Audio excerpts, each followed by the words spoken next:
Hey guys, Fireblade here, and welcome to another What If. The Calamity trio was in Dragon Ball Z. Where we last left off, we were halfway through the Saiyan saga, and had unlocked the Calamity power, and Goku had just arrived on the battlefield.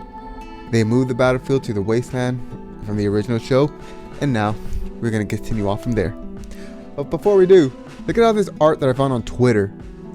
Honestly, I am surprised to see this, I really am.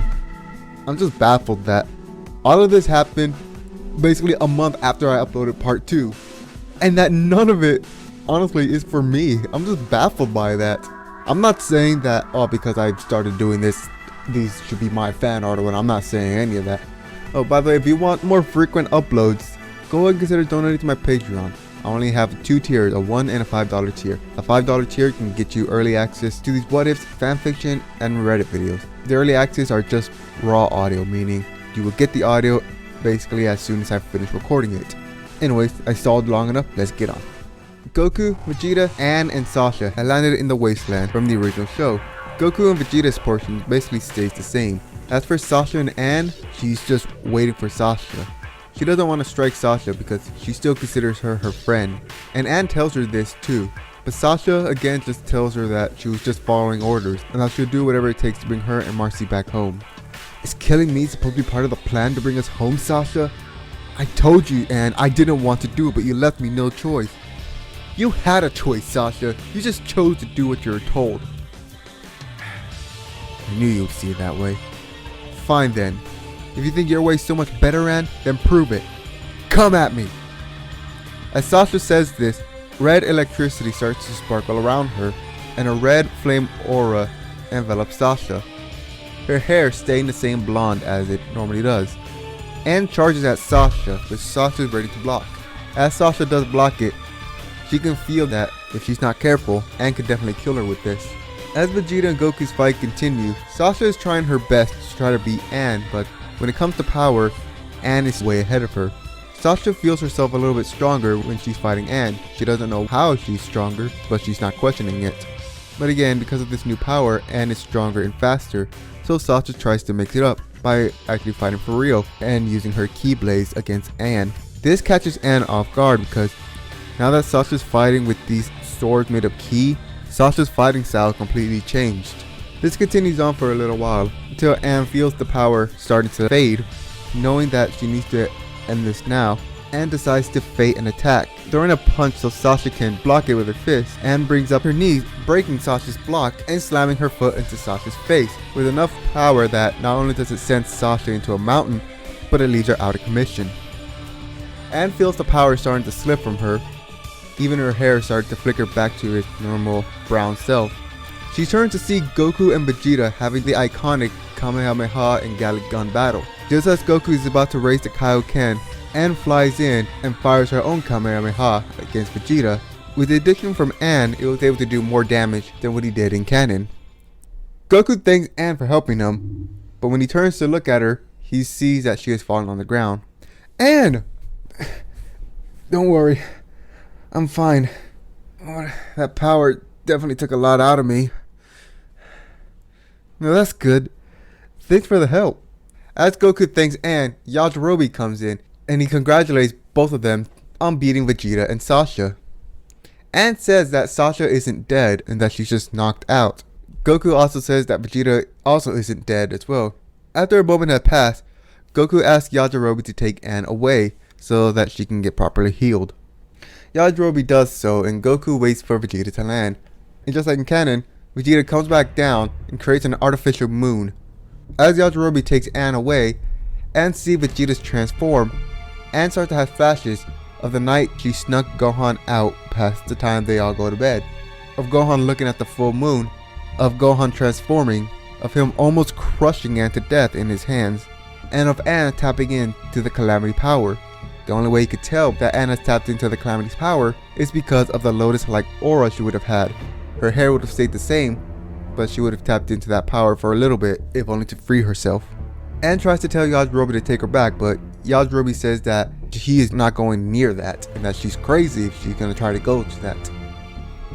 With Goku not needing to use the Kaioken times 4, he can more easily dodge Vegeta. Goku tries to create the spirit bomb, but just like in canon, Vegeta is preventing him from gathering enough energy to do so. So Goku uses the solar flare to blind Vegeta so that he can sneak off to gather energy. As Vegeta gains his sight back, he's about to fire a blast at random. That is until Gohan comes in and distracts Vegeta. As Gohan is distracting Vegeta, Krillin sneaks up behind him and charges a Kienzai, or a destructo disc, and launches it at Vegeta's tail. And just like in the canon, Vegeta jumps over it, stating that this was an old trick that Vegeta has seen many times before, and that it wasn't going to work on him. As Vegeta laughs, Anne comes in with her Calamity power and cuts off Vegeta's tail. After cutting off his tail, Anne once again reverts back into her base form, exhausted from having to draw out that power even for just a little bit to cut off Vegeta's tail. Gohan, Krillin, and even Goku are surprised that Anne had did that. They didn't even sense Anne coming. As Vegeta transforms back, Goku has got enough energy for the spirit bomb. Goku comes back to the field where Vegeta is and throws the spirit bomb. Just like in the original, Vegeta dodges. However, unlike the original, the spirit bomb is on a course to Krillin. Goku telepathically asks Gohan to get in front of Krillin, and Gohan is thinking that this isn't going to work and that it's going to kill him. But Goku reassures him that as long as Gohan has a pure of heart, it won't hurt him. And so, Gohan flies in front of Krillin, and just like in the original, deflects the spirit bomb back up to Vegeta. As the spirit bomb explodes, Vegeta is seen on the ground. Vegeta is out of commission now. Krillin goes and readies to kill Vegeta off. That is until Sasha slams Krillin's face into the ground. Sasha stumbles after smashing Krillin's head into the ground and gets in front of Vegeta in a protective stance. Gohan and Goku get into a battle stance as Krillin picks himself up. Sasha knows that she's not a match for all three, especially with how tired she is. And so she creates a small explosion around her, which is more just to get the group off of her, but it does do some damage. As the dust settles, they see that both Sasha and Vegeta are gone. Gohan searches around to try to find them, and he sees Sasha taking Vegeta away.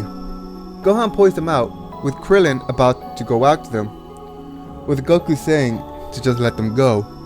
At first, Krillin and Gohan are surprised by this. Goku is letting these people get away? The ones that killed their friends? But Goku says that they already beat him, and that if they ever come back to Earth, they can just beat him again, this time on his own. Anne also says that while she is mad at Sasha, that doesn't mean she wants her dead. In the hospital, they're wondering what they can do. Yamcha, Tien, and Chaozu have died, and with Piccolo dead, the Dragon Balls are gone. With the Dragon Balls gone, they don't have any hope that they can bring everyone back.